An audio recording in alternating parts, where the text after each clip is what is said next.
जैसे एक पेड़ को जड़ से काट देने से पेड़ की स्थिति होती है, वैसे ही खराब और गिरी हुई दशा जवानी में ही हस्ते मैथुन जैसी गलत क्रिया करके ब्रह्मचर्य रूपी जड़ को काटने वाले युवाओं की हो जाती है। 24-25 साल की उम्र में ही वो बूढ़े नजर आने लगते हैं और बहुत से युवा तो अपनी संतान उत्पन्न करने की क्षमता ही खो देते हैं। ऐसे युवाओं के बाल सफेद, आंखों में चश्मे लगे हुए, कमर और घुटनों में दर्द, बाहर भीतरी रोगों से ग्रसित, आंख गाल अंदर धसे हुए, दुखी, दुर्बल और जीरो मोटिवेशन के साथ काम भावना में डूबे हुए, कैरियर और जिंदगी में पूरी तरह से असफल हो जाते हैं। उन्हें ये पता ही नहीं लग पा रहा होता कि हस्ते मैथुन उनकी युवा शक्ति को निचोड़ कर खत्म करते जा रहा है। हस्ते मैथुन मस्तिष्क की वायरिंग को बदल देता है, जिस कारण युवाओं को इसे करने में आनंद आने लगता है। यह आदत के कारण मनुष्य की पूरी कार्य क्षमता खत्म हो जाती है। कुछ समय बाद दिमाग और शरीर में कुछ भी एनर्जी नहीं बचती है। आप में से कई भाइयों के ऊपर अपने परिवार की जिम्मेदारी है। कई नौजवान जो अपने परिवार के आधार स्तंभ हैं। ऐसे नौजवान जब हमारे पास आते हैं तो उनको दुख में और शोकपूर्ण दशा में देखकर हमारा हृदय दुख से हिल जाता है। अपने वीर्य का महत्व समझो। जिस उम्र में आपके दोस्त शादी करके अपनी बीवी बच्चों के साथ खुशियां मना रहे होंगे, आप उस उम्र में डॉक्टर के पास जाकर शक्ति की दवाइयां ले रहे होंगे। वीर्य समस्त शरीर का प्राण रूप है। वीर्य की रक्षा से प्राण की पुष्टि, समस्त शरीर में शक्ति और दिमाग में शांति बनी रहती है। इसके विपरीत वीर्य के नाश से अनेक प्रकार के रोग उत्पन्न हो जाते हैं। आयुर्वेद के अनुसार प्रत्येक मनुष्य के रक्त में 2 प्रकार के कीटाणु होते हैं, एक सफेद और दूसरे लाल। इसमें सफेद कीट रोग के कीटाणुओं से लड़कर शरीर की रक्षा करते हैं। जिस प्रकार दूध से मक्खन निकल जाने पर दूध एकदम पतला हो जाता है, उसी प्रकार रक्त का मंथन करके वीर्य के निकल जाने पर रक्त बहुत पतला और दुर्बल हो जाता है और रक्त के कीट भी दुर्बल होकर रोग के कीटाणुओं से युद्ध करने के योग्य नहीं रहते। परिणाम स्वरूप शरीर अनेक प्रकारों के रोगों का घर बन जाता है। शारीरिक स्वास्थ्य नष्ट हो जाता है और मनुष्य जीते जी मुर्दा बन जाता है। बहुत ज्यादा वीर्यनाश करने से पुरुष के लिंग और अंडकोश में बहुत प्रभाव पड़ता है। शरीर में वीर्य धारण करने की शक्ति नहीं रहती। फिर थोड़ी सी चंचलता या काम वासना से वीर्य नष्ट होने लगता है और स्वप्न दोष, घात रोग, मधुमेह आदि भयंकर रोग उत्पन्न हो जाते हैं। शरीर के अंडकोश पर धक्का लगने से लकवा, गठिया और मिर्गी आदि रोग भी हो जाते हैं। वीर्य के नाश से पाचन क्रिया पर भी बुरा प्रभाव पड़ता है। जिस शक्ति से पेट में अन्न पचता है, वीर्यनाश से वह शक्ति समाप्त हो जाती है। फलस्वरूप अन्न नहीं पचता, शरीर खाए हुए भोजन को पचा नहीं पाता और बदहजमी से रोग हो जाता है। बदहजमी से दस्त या पेट सूख जाता है, जिस कारण शरीर से मल बाहर नहीं निकलता और सुबह शौच के समय वीर्य अपने आप ही निकला करता है। सिर दर्द, धातु रोग, आंखें कमजोर और बवासीर आदि रोग हो जाते हैं, जिनसे मनुष्य का जीवन से सुख समाप्त हो जाता है। पाचन क्रिया के बिगड़ने से समय पर शौच न होना अथवा अधिक हो जाना, पेट में दर्द जैसे रोग हो जाते हैं। वीर्यनाश से मस्तिष्क पर भी आघात पहुंचता है, जिससे याद करने की क्षमता, विल पावर, प्रतिभा, बुद्धि सभी नष्ट होने लगती है। ऐसा मनुष्य साधारण से दिमागी परिश्रम से थक जाता है, सिर घूमने लगता है। दिमाग लगाने वाला कोई भी कार्य करना उसके लिए मुश्किल हो जाता है। वो बहुत देर तक ध्यान लगाकर किसी बात को सोच नहीं सकता। वो बहुत सी चीजों को भूलने लगता है। जरा सी भी परेशानी आने पर घबरा जाता है। धैर्य और उत्साह समाप्त हो जाता है। गाल पिचक जाते हैं, आंखें बाहर निकल आती हैं, स्मरण शक्ति क्षीण हो जाती है, स्वभाव चिड़चिड़ा हो जाता है, कार्य करने को जी नहीं करता, जवानी में ही बुढ़ापा आ जाता है। मस्तिष्क दुर्बल होने पर इंद्रियों का कार्य बिगड़ जाता है।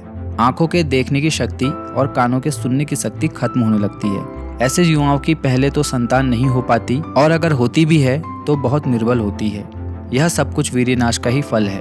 अब आप ही सोचिए, इतने सारे रोग किसी बूढ़े व्यक्ति को भी नहीं होते, लेकिन जो भी वीर्य का नाश कर रहा है उसको ये रोग जरूर होते हैं। अभी भले ही हस्ते मैथुन करने वाले युवा को ऐसा लग रहा होगा कि वो ताकत की दवाई खा लेगा तो फिर से स्वस्थ हो जाएगा, लेकिन ऐसा नहीं है।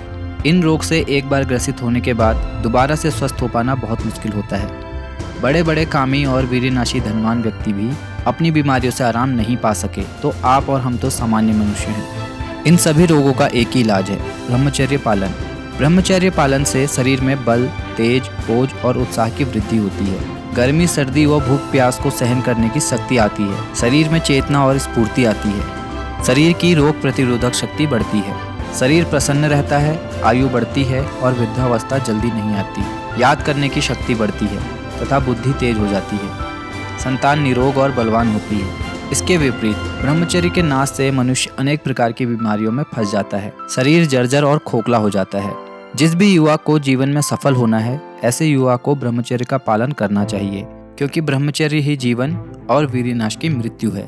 गीता में लिखा हुआ है, काम भावना से ही मनुष्य में क्रोध उत्पन्न होता है और क्रोध से ही ऐसे मनुष्य की बुद्धि भ्रमित हो जाती है। जरा सोचिए हमारा कितना बड़ा भारी पतन हुआ है। जिस भारत देश में एक से बढ़कर एक हजारों बलशाली और वीरशाली नरसिंह के समान मनुष्य वास किया करते थे, जिस भारत देश की तरफ कोई भी राष्ट्र आंख उठाकर नहीं देख सकता था, जो संपूर्ण विद्याओं में सबका गुरु हुआ करता था, जिसका प्रभाव संपूर्ण दुनिया पर पड़ा हुआ था, जिस भारत के वीरों के इशारे से ही पूरा भूमंडल कांप उठता था, वही भारत आज काम वासना के गुलामों का कैद खाना सा बन रहा है और भारत के युवा सब तरह से काम भावना में पीसकर निचोड़े और जलाए जा रहे हैं।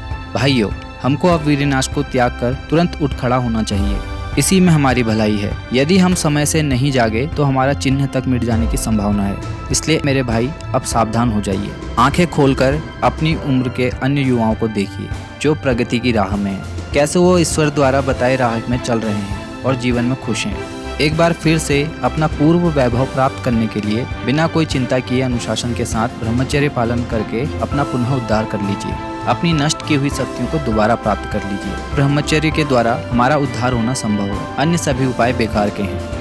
अपने वीर की रक्षा करने वाला मनुष्य हमेशा खुश और प्रगति के मार्ग पर रहता है। संपूर्ण संसार में ऐसी कोई भी वस्तु स्थित नहीं है जिसे ब्रह्मचारी पुरुष प्राप्त न कर सकता हो। हाथी का रहस्य जैसे अंकुश है, वैसे ही हमारे संपूर्ण विद्या, वैभव और सामर्थ्य का रहस्य एकमात्र हमारा ब्रह्मचर्य ही है। आप अभी भी ब्रह्मचारी बन सकते हैं और वीर्य धारण करके अपना, अपने परिवार तथा भारत का सच्चा उद्धार कर सकते हैं। हिम्मत दिखाइए भाइयों।